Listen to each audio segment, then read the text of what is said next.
The night I looked at the prenup again, I sat at my kitchen table and went through every page carefully. My hands were shaking, and I kept telling myself there had to be some mistake. But there wasn't. The document was clear. If the marriage ended, most of what my family had worked for, my trust fund, the shares of the lake house, even my grandmother's account, would go directly to my husband. That's not how I remembered it. I remembered us signing something that was supposed to be fair, something the lawyer called balanced. We signed late at night because the rehearsal dinner had run late, and he said we were too busy to deal with it the next day. I remembered him handing me a pen, telling me it was just a formality, and us clinking a beer on the balcony afterward. But that night felt hazy. My head was heavy, like I'd had more to drink than I actually did. His voice was calm and gentle, but also pressing me to get it done. 3 weeks after the wedding, everything changed. That same gentle voice turned sharp. He became impatient and controlling, double-checking the locks, asking where I kept documents, wanting to change ownership papers for things we never planned to share. Every time I questioned it, he said, "It's just paperwork. You know how lawyers are."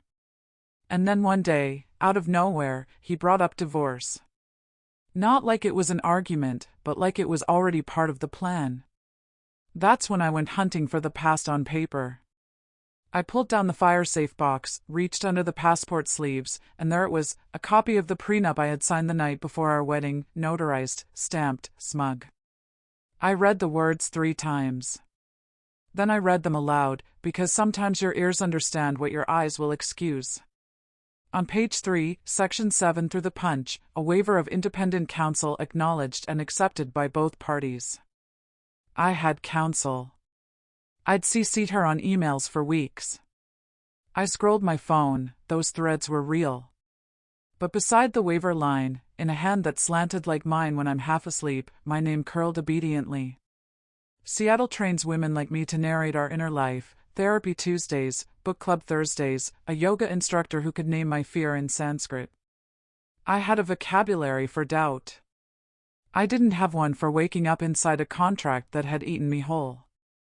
I pressed my fingertips to the ink, and a memory rose that didn't belong to beer, the room tilting, my tongue thick with cotton, his palm steady on my back as he said, "Baby, just sign, we're late, the notary's waiting." Another face in the doorway, someone I didn't recognize then and couldn't place now, nodding, eyes flicking to the clock. In the morning after that night, we'd posed under the conservatory's glass ferns with our florist's wild garden tumbling over itself. He whispered, "Mrs. Walker," like a promise he was thrilled to keep. We danced to a Springsteen song the band played with just enough ache. My mother cried into a linen napkin and said I looked like my grandmother on her ferry boat wedding day. Our officiant used the word steadfast, and I believed I understood it. But a steadfast husband doesn't treat a prenup like a heist. A steadfast husband doesn't file a change of address for your brokerage mail without asking. A steadfast husband does not slip in the word dissolution at breakfast like it's jam you might try. Mine did. Mine was a man who had arrived with a suitcase full of charm and a checking account full of lint, who had said we're a team while building a trapdoor he assumed I'd never notice until I fell through. I stood, paced, sat. My coffee went cold. Rain stitched a patient seam along the window. In the glass, my reflection wore the same expression I'd seen in the mirror the morning after we signed, pretty, flushed, a little far away. How had I written that off as nerves? Why had the room smelled like lemon cleaner instead of my usual candle? Why had my mouth tasted like pennies? The memory snapped into focus the way a phone camera sometimes does, suddenly, almost rudely. We had left the rehearsal late. He said our lawyer's office was closed. His friend, someone from his gym, knew a mobile notary. "They're on the way," he said, like we'd ordered pad thai. "Babe, we just need to knock this out." I'd said we could sign after the ceremony. "No," he'd said sharply, then softened. "Tradition. Clean lines." He handed me a beer. I took 2 sips. The balcony lights looked smeared, as if a thumb had pressed the city. He laughed at a joke I didn't hear and guided me back to the table. "Let's be grown-ups," he murmured. "Then we can sleep." I did sleep. a heavy drop into dark. No dreams. No clock. When I woke, my head ached in a circular way, dull and perfect, and the council waiver had my name on it. I am not naive. Women in my world, women with fathers who sit on arts boards and mothers who run foundations, grow up learning which signatures matter. We're trained to read, to ask, to wait. But love does the dumbest thing to training. It puts a filter on your senses and calls it intimacy. I chose a man I thought I could catch up. He chose a woman he thought he could slow down. By noon, the questions had outgrown the apartment. I snapped photos of every page, slipped the paper back where it lived, and put on my coat. At the corner, a barista with a septum ring slid me a latte and a look that said she had seen this face before, the one women wear when the ground has confessed it was always quicksand. I took my cup to a table by the window, opened my laptop, and searched 2 words I never thought I'd type together: drugged prenup. The law is a cold room with clear labels. Washington recognizes capacity, duress, undue influence. The cases did not read like movies. They read like receipts. Blood tests, timestamps, affidavits. And then a blog post, tucked between the firm-polished summaries, a woman in Ballard describing as sleepy signing the night before her wedding, a drink that felt like gravity, the shame of not being sure. She wrote about a test she took the next morning that turned up traces of a sedative most people can't pronounce. She wrote about a judge who looked at her like a person instead of a punchline. I closed the laptop. My hands were steady on the cup. In the mirror behind the bar, I watched myself take one long breath and become someone I had met only in stories, a bride who decides she will not be an anecdote. I didn't call him. I called my doctor. I didn't accuse. I asked for a panel. I know it's late, I said, but is there anything residual that would show? The nurse's voice was practical, kind. Maybe. Come now. I went. On the walk home, rain turned silver, and my city looked like a place where good faith could win if it had a map. I turned my key in the lock and found him at the table where I had left the contract, sorting mail with the concentration of a pickpocket. He smiled like men do when they believe your doubt is a phase. Hey, baby. I was just thinking about the Lake Chelan place. Should we put the utilities in both names? Cleaner for taxes. I set down my bag, set down my cup, set down everything I had been carrying that wasn't mine. No, I said, and my voice did not wobble. We're going to talk about the night we signed. He blinked, then chuckled, then reached for charm like a coat he'd worn thin. Ava, we were tired. It was late. You had a beer. I had a beer, I agreed. And something else. For the first time, a hairline crack appeared in his face. Don't be dramatic. You married me asleep, I said. You married me with a pen in my hand and the light smeared. You married the part of me that couldn't fight you. I watched the calculations slide behind his eyes, routes, exits, cops, cliffs. If you're going to start this, he said softly, start it with a lawyer. I already did, I said, and the room went briefly, beautifully still.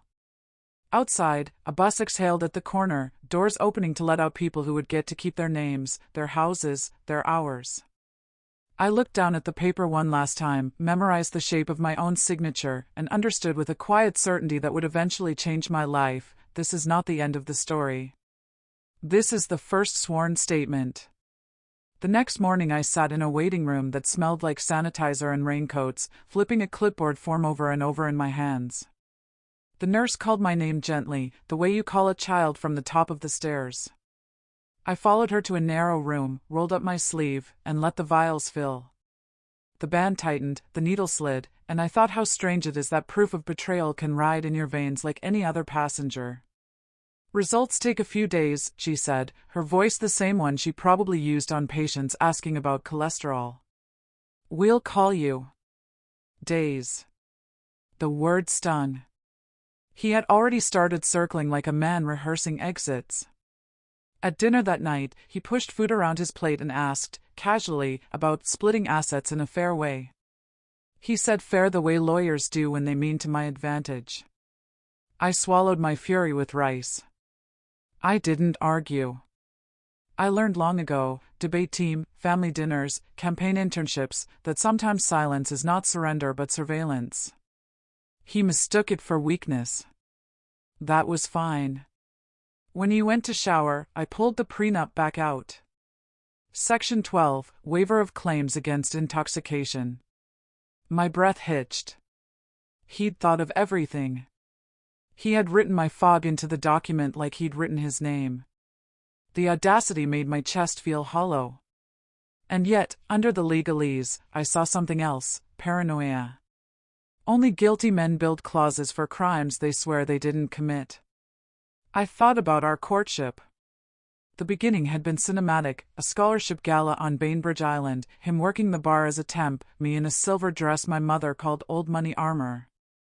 He'd been charming in a self-effacing way, telling me he was between ventures, asking questions about my work in community health instead of bragging about his non-existent portfolio. I liked that he listened. I liked that he seemed unafraid of my background. But looking back, I see the edges. The way he deflected whenever my friends asked about his finances. The way he framed ambition as waiting for the right break. The way he nudged us toward shared expenses, vacations, furniture, paid from my account, just until the next job comes through. I mistook those nudges for partnership. They were rehearsals for the bigger con. The prenup night replayed in my head like a corrupted tape. I could see the amber of the beer bottle, smell the lemon cleaner, hear the faint hum of the city. But my body remembered something else: the heaviness in my limbs, the delayed reaction, the way my eyelids felt stapled. I called my maid of honor, Rachel, that afternoon. "Do you remember the night before the wedding?" I asked. "Of course. You texted me a smiley face and then nothing. I thought you crashed. Did I sound drunk?" She hesitated. "No, just fuzzy. You said, 'We're signing stuff,' and then, sleepy. I figured you were exhausted." Sleepy. My throat tightened. That wasn't exhaustion. That was chemistry. 3 days later, the clinic called. The nurse's tone shifted when she said the word benzodiazepine. "Trace amounts can linger," she explained carefully. "It's hard to date precisely, but it's consistent with your timeline." I hung up and sat at my kitchen table, staring at the wood grain until it blurred. Relief and horror fought in my chest. Proof. But also proof. I wasn't crazy. But I also wasn't safe. That night, he came home early with takeout, cheerful in a brittle way. "I was thinking we should start separating finances," he said between bites of pad thai. "Just in case. It'll be cleaner." I put my fork down. "Cleaner for who?" He blinked, thrown. "For us. For clarity. Or for your lawyer." His jaw tightened. "Why are you suddenly suspicious?" I leaned back. "Because clarity doesn't come at the expense of one person's entire inheritance. Because I read what I signed. And because I remember more than you think." For the first time, his charm cracked. "Don't start this now," he said sharply. "We're married. It's done." "No," I said softly. "It's just beginning." I spent the next week in quiet preparation. I contacted an attorney, one Rachel recommended, a woman known for fighting tech firm NDAs and winning. She read the contract with a frown, tapped her pen on the waiver clause, and said, "If you were drugged, this whole thing is voidable. The key is evidence. Do you have it?" I handed her the test results with shaking hands. She smiled grimly. "Then you have more than most." For the first time since the wedding, I exhaled fully. At home, he grew restless, edgy. He checked my phone when he thought I wasn't looking. He asked too many questions about my schedule. He accused me of withdrawing. You're hiding something, he said one night, eyes narrowed. Yes, I thought. Hope. I didn't answer. I just looked at him the way a witness looks at a defendant. And he looked away first. My attorney, Caroline Wu, hair in a practical bun, voice like a clean blade, didn't start with speeches. She started with a list. We need timestamps, third-party witnesses, and anything that shows you lacked capacity, she said, drawing boxes on a legal pad. Also a litigation hold. We'll put everyone on notice not to delete texts, emails, or camera footage. Paper beats memory, video beats both. Box 1 was the mobile notary. I hadn't caught their name that night, only the blur of a face at my doorway and a seal that clicked like a stapler. You live in a managed building, Caroline said, already typing. Managed buildings keep logs. By afternoon, she had sent a preservation letter to our property manager for lobby footage, visitor sign-ins, and elevator key fob pings from 6 p.m. to midnight the night before the wedding. Box 2 was the friend who knew a notary. I scrolled back far enough to find a contact my husband had saved as Jim, a first name and an emoji flexing. Caroline's investigator ran the number and, within a day, handed us a full name and a trickle of public breadcrumbs, a guy who bounced between gig jobs, posted hustle quotes, and once filmed a grinning selfie in our lobby mirror. Subpoena his Venmo, Caroline said. If your husband reimbursed him for anything that night, we'll see the memo line men write when they think they're being clever.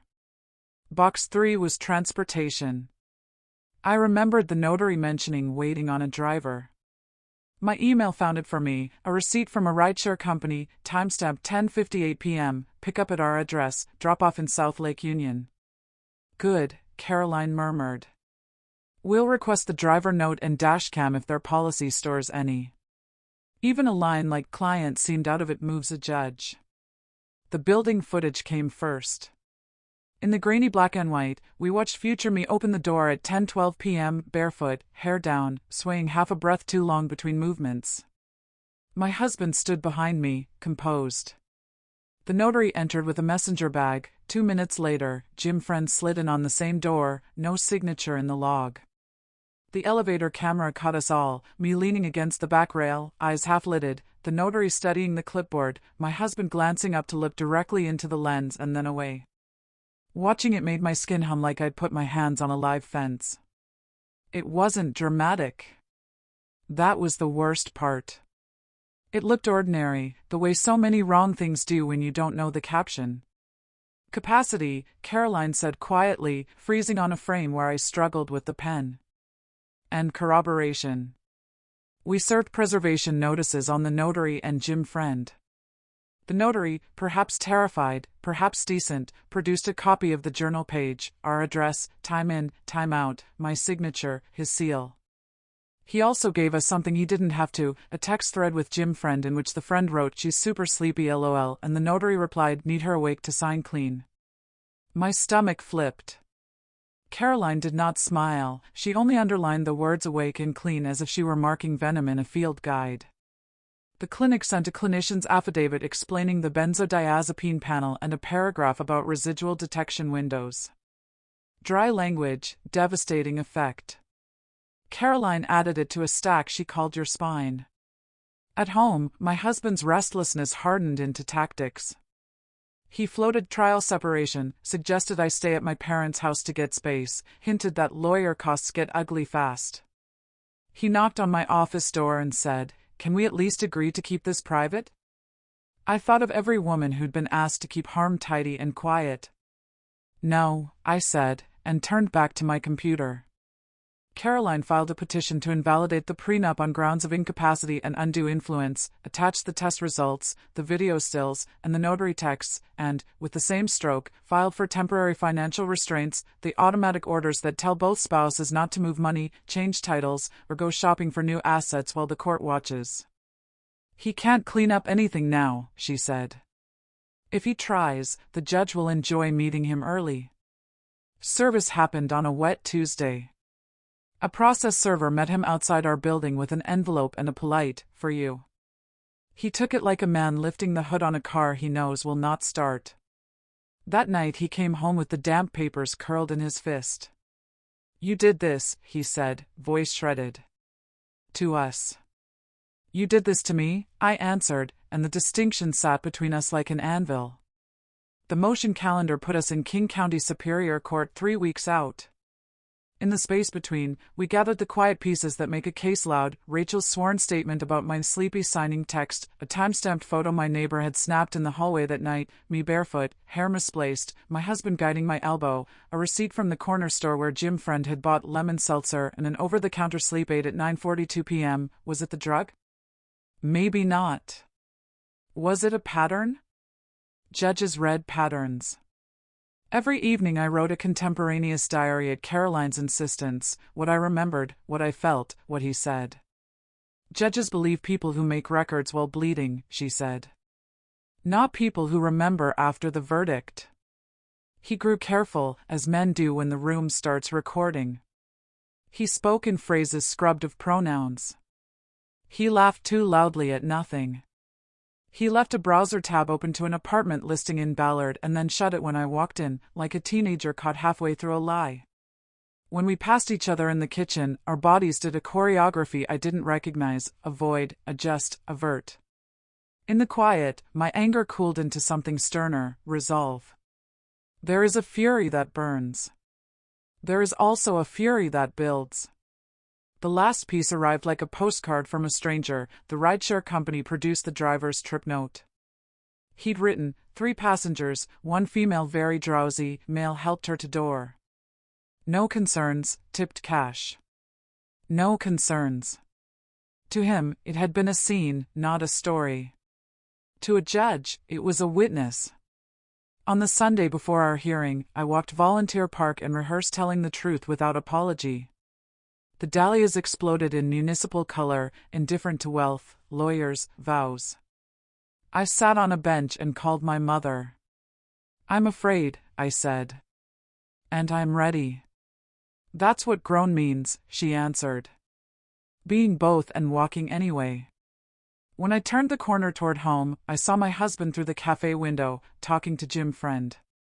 Their heads bent together, shoulders close.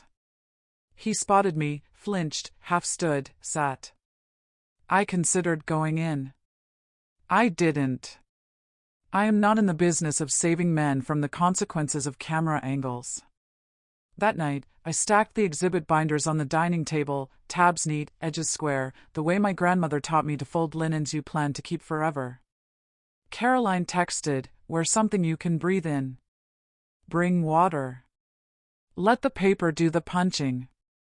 I set an alarm. I did not pray for mercy. I prayed for daylight to behave like daylight. The courthouse in downtown Seattle looks like every other government building: gray stone, security lines, elevators that smell faintly of dust. But that morning, walking through its glass doors, I felt as if I were stepping into the only theater that mattered. My binder was heavy in my tote, my throat dry, my pulse sharp. Caroline walked beside me, steady, reminding me, "We're not here to perform. We're here to prove." We checked in, sat on a hard wooden bench, and watched other couples shuffle through their dramas: custody fights, restraining orders, landlords demanding rent.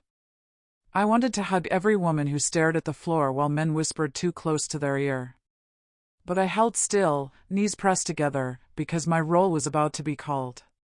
When our case number flashed on the screen, I rose, heart hammering, and stepped into a courtroom that smelled faintly of coffee and paper. The judge was a woman in her 50s, eyes alert but not unkind. She greeted us without ceremony and gestured for Caroline to begin. Caroline's voice was clear, crisp. She laid out the facts like stones in a path. Mrs. Reynolds was induced to sign a prenuptial agreement the night before her wedding under circumstances that removed her capacity. We have evidence of a sedative in her system, corroborated by medical testing, by third-party text messages, and by video footage. The opposing party benefited disproportionately from the document. We ask this court to declare the agreement void. The judge nodded. Proceed. My husband's attorney rose first, slick in a gray suit, voice practiced. Your Honor, we dispute the allegations. The wife admits to drinking. The waiver clause addresses intoxication. This is nothing more than regret. Regret. The word sliced, but Caroline didn't blink. She slid Exhibit A across, the test results. Then Exhibit B, the notary's text about me needing to be awake to sign clean. The courtroom went still. The judge read silently, lips tightening. The attorney sputtered, "That text is informal, not official." And Exhibit C, Caroline said calmly, is building surveillance showing Mrs. Reynolds unable to stand unaided. She tapped the pause frame where I leaned on the rail, eyes half closed. My husband shifted in his chair, color draining from his face. The judge looked up. "Mr. Walker, do you dispute that this is your wife in the video?" He cleared his throat. "No, Your Honor. But she was tired. Wedding stress." 3 witnesses describe her as drowsy, Caroline interrupted smoothly. One was the notary, who is a commissioned officer of this state. Another is the rideshare driver. The third is her maid of honor, who received a message at the time. The judge leaned back, folding her hands. "And the benefit of this contract fell entirely to you, Mr. Walker?" He tried to smile. "It was mutual, Your Honor. She's wealthy. I needed protection." "Protection," the judge repeated, flat. "From what? Partnership?" When it was my turn, my hands trembled but my voice held. I loved him. I trusted him. I believed we were building a life together. That night, I thought I was tired from rehearsal. But it wasn't fatigue. It was something in my drink. I didn't know I'd signed away my future until I read the contract again weeks later. I didn't regret marrying him. I regretted that he married me asleep. The courtroom was quiet. The judge's pen stilled. For once, my husband had no script. After closing arguments, the judge didn't hesitate. "The evidence shows coercion and incapacity. This prenuptial agreement is void. Temporary restraints remain in place. Further hearings will determine equitable distribution, but the contract as presented has no force." She banged the gavel lightly, more punctuation than violence. It was done. Outside, rain misted over the plaza. Caroline clapped my shoulder. "You did it," she said. I shook my head. "We did it. The paper did it." My husband stormed past, face tight, phone already at his ear. "This isn't over," he hissed. But for me, it was. That evening, I called my parents. My father, usually stoic, said softly, "Proud of you, kiddo." My mother cried relief into the phone. I sat on the floor of my apartment, back against the couch, and felt a peace I hadn't known in months. But peace wasn't enough. I knew there were others, women, men, anyone, who had been pressured, drugged, manipulated into signing what they didn't understand. I thought of that blog post, the one I had stumbled across at my lowest, and how it had lit a path. I wanted to widen it. So I opened my laptop and typed a name on a blank page, the Conscious Signature Project. Over the next weeks, I poured myself into it. I built a small website, sharing my story without names but with receipts. I invited others to submit theirs anonymously. I added resources: how to spot undue influence, what to do if you suspect you were incapacitated, how to request medical records. Emails trickled in. Then flooded. Stories from Tacoma, Portland, Denver, even Boston. All echoes of mine, foggy memories, pens and heavy hands, contracts they never meant to sign. Every story strengthened me. Every paragraph reminded me that silence is the soil where betrayal grows. The first meeting of our group was in a church basement with bad coffee and fluorescent lights. 10 people showed up. By the second month, it was 30. A year later, we held a summit with lawyers, doctors, and survivors, all saying the same thing: consent requires consciousness. I stood at the podium and told them I thought I was a bride who made a mistake. But I was a woman who was made into a mistake. And I fought back. Now we fight together. Applause filled the room, not polite but fierce. I knew then, the story that began in betrayal was ending in solidarity. That night, walking home past neon and rain-slick streets, I saw my reflection in a shop window, older, sharper, unafraid. I thought of the pen that had once felt too heavy and realized my hands now carried something weightier, justice. And I smiled. The emails kept coming long after the judge's gavel faded from memory. Some were short, almost whispers, "This happened to me too, thank you." Others poured out whole nights, whole marriages, whole betrayals. Each story was a bruise that never made it into police reports or wedding albums. I read them all, sometimes with coffee, sometimes with tears, always with the conviction that silence had been our captor and now testimony was our release. I filed the paperwork to make the Conscious Signature Project a nonprofit. Seattle had a grant program for grassroots justice initiatives. I applied, half expecting nothing, and received enough to rent a small office above a bookstore. It smelled of paper and possibility.